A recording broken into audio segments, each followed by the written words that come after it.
What's going on, guys? Welcome back to another video and welcome to your stimulus check update, stimulus package and infrastructure update and daily news report for Tuesday, June 8th.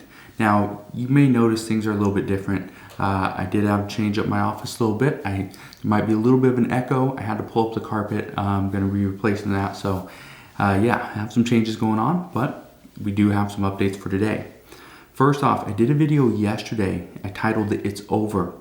If you haven't had a chance to go and watch that, I highly recommend you do, simply because it's going to kind of shed some light on what's going on right now. So first off, I do recommend it. It will be the first link in the description box below.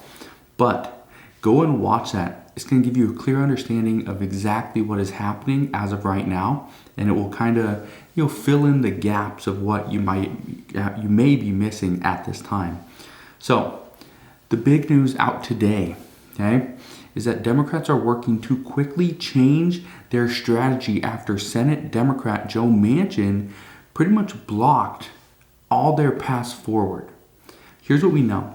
The original plan that Democrats had was to try to attempt a bipartisan infrastructure package. That would be the first one.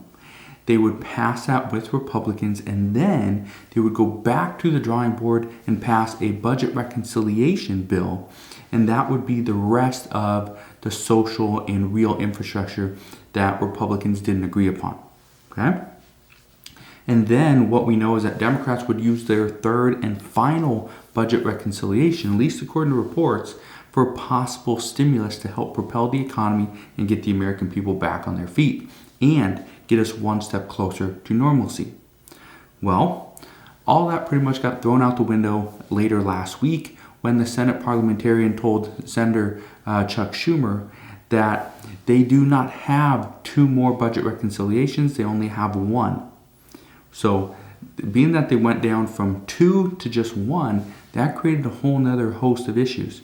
So right now, outside of another budget reconciliation, Democrats could attempt to do a filibuster reform or just completely abolish the filibuster.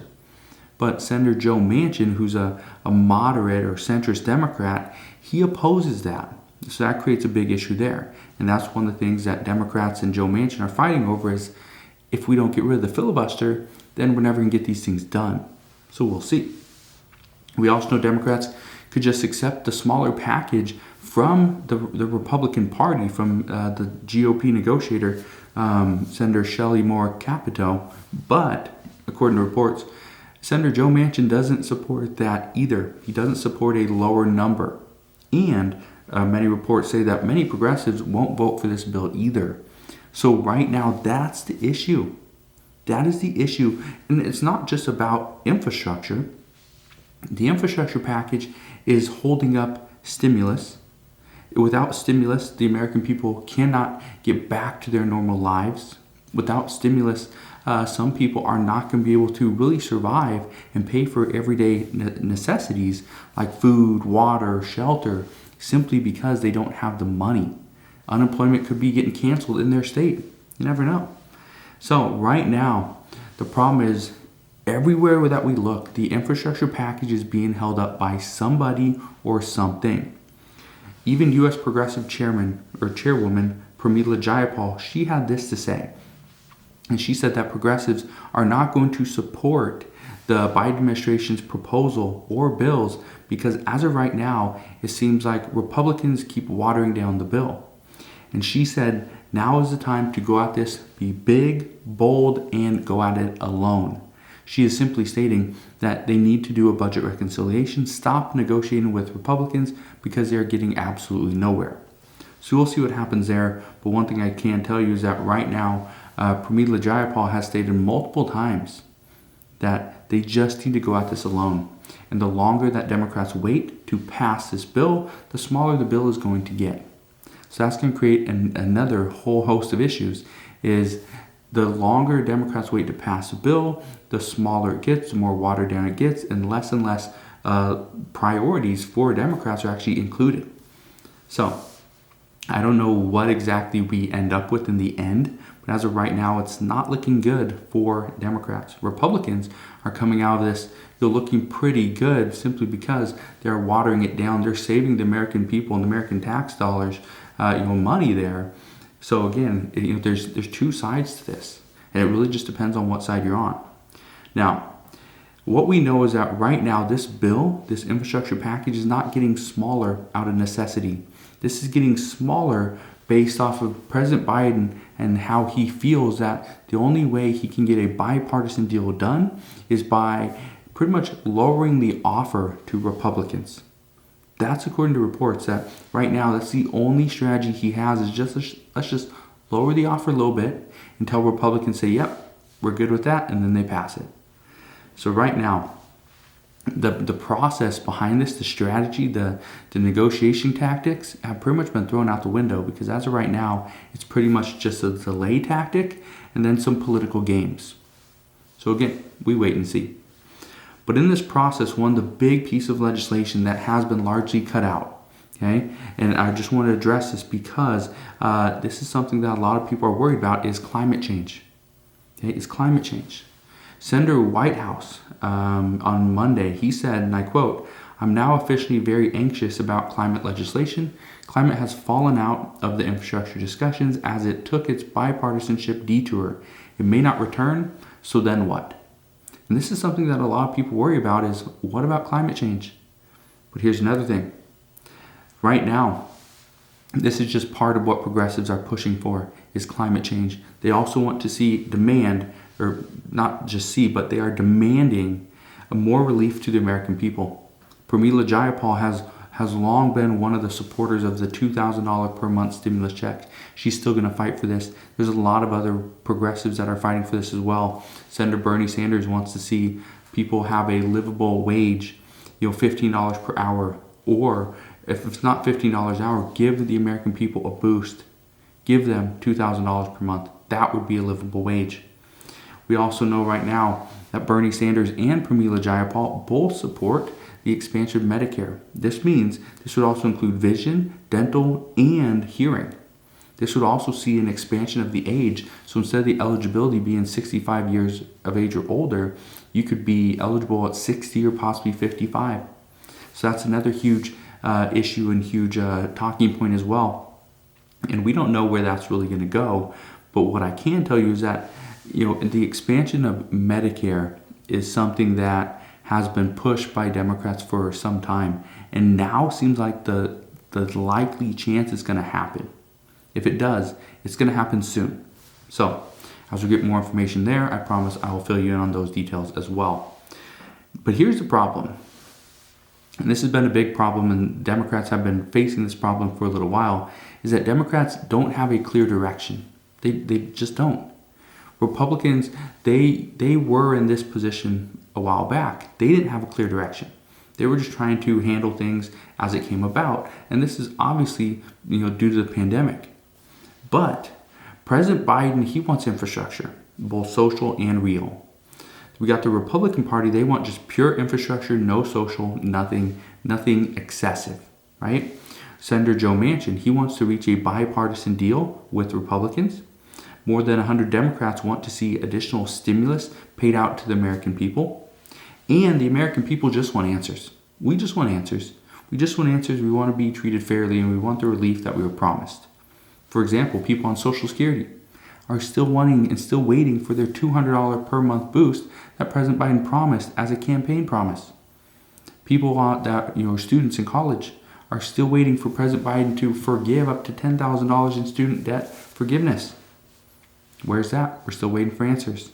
That is what is so frustrating right now, and this is what some experts are saying, is that the American people are getting more and more frustrated over this administration. Again, this isn't just this administration, it's every administration. It seems like it just goes so slow, but it is also because you have to deal with Congress. So, here's where the problem lies. Congress will never be 100% put together. They'll never be on board with everything. You put a bill together and you want 100% of lawmakers to get on board, that is almost impossible. It's going to happen very rarely, but it could happen. But trying to make everybody happy, that's the impossible part. And that's where, as of right now, there's really no way to go about creating this infrastructure package that's going to make every single lawmaker extremely happy. So, what's the best path forward at this time? Honestly, I don't know. I honestly don't know. And the reason I don't know is because I don't even think Congress knows. Congress is still trying to put together a plan, still trying to put together some idea of what exactly the American people want and what we need. So we're just going to have to wait and see what happens here. But what I can tell you is that today, President Biden will meet with the lead GOP negotiator, Senator Capito, and they will discuss infrastructure once again. The reports have been indicating that this past weekend was the final straw. This past weekend was the final day for negotiations. Then yesterday, President Biden and Senator Capito met and discussed the infrastructure package. Well, she said that it was pretty much definitive that talks were done. And so because of that, and again, go watch the video that I did yesterday, that will explain all of it. But because of that, they're going to discuss this one more time today. I don't think they're going to push this out anymore. According to the Transportation Secretary, Buttigieg, he says that they're going to start working on this, on the package in the committee. They're going to start doing that tomorrow. So there needs to be a deal done today. So the other news regarding a guaranteed payment, though, that I want to bring up because I think this is extremely important. The IRS has stated that they will begin sending letters to roughly 36 million Americans. This is going to happen. Okay, this is going to happen very soon. They'll start sending out these letters beginning in July. Well, what we know is that this letter is supposed to notify families that they are eligible for up to $3,600 as a child tax credit per year, and that could be coming as a payment. That is supposed to be the first letter. Then the IRS says it will send out a second letter to the same group of families to notify them of their estimated monthly child tax credit payment based off of their most recent tax return. So if you filed a 2020 tax return, the IRS is going to use that. If you did not file 2020 and you filed in 2019, the IRS would use that instead. But what you need to understand right now is the IRS is trying to get on top of these payments because these payments are supposedly supposed to start on July 15th. I believe every single month on the 15th, except for August, I believe. August, I think it's August 13th that the payment will come out. Every single month after that will be on the 15th. So keep in mind these payments. If you have a child between 0 and 5, there will be $300 per month. If you have a child between 6 and 17, there will be $250 a month. Okay? You'll get these payments for the next 6 months until December 2021. Then after that, unless Congress decides to extend this to 2025, which would be an additional 4 more years of this higher child tax credit, if Congress decides to do this, then you would receive monthly payments even into 2022. If they don't, these payments would stop in December of 2021, and you would get the rest of the 6-month payment when you file your federal income taxes for 2021. So about a year away from that. So right now, what I can tell you is the discussions of infrastructure are not only slowing, they're ramping up, but the progress is slowing down. But the problem with ramping up talks, slowing down the progress, is that the stimulus that is on the backside of it is going to be held up as well. So if you are looking for additional stimulus checks, if you're looking for an extension of the unemployment benefits, those are things that are going to have to wait. I've said this before, many experts believe the exact same thing. Again, I'm not an expert, I'm just a guy here on YouTube, but what many experts have stated is that right now, we could potentially be waiting for additional stimulus possibly into the fall. That's September, maybe October, okay? But just keep that in mind because right now, there is actually some people that are pushing to see lawmakers skip their August recess until they provide for the American people. And that's what we heard last year as well, is that Nancy Pelosi said, no, we will not be going home. Mitch McConnell said, we will not go home until we reach an agreement on stimulus. Well, Congress stuck around Washington, didn't go home for their August recess, tried to pass a bill, and nothing happened. So what I can tell you right now is there is a push, an additional push, again, for Congress to pretty much forego their August recess, their summer break, and stick around and get the job done. So we'll see what happens, but as always, as I know more, I promise I will share more. Just want to thank you guys for watching. Hopefully my office isn't too echoey today. If it is, sorry, I will fix that. Again, order some new carpet. Hopefully that will be in very soon. And yeah, and that should just drown out the echo. So again, thank you guys for watching. Have a wonderful rest of your day. Consider subscribing, and I'll see you guys on the next one.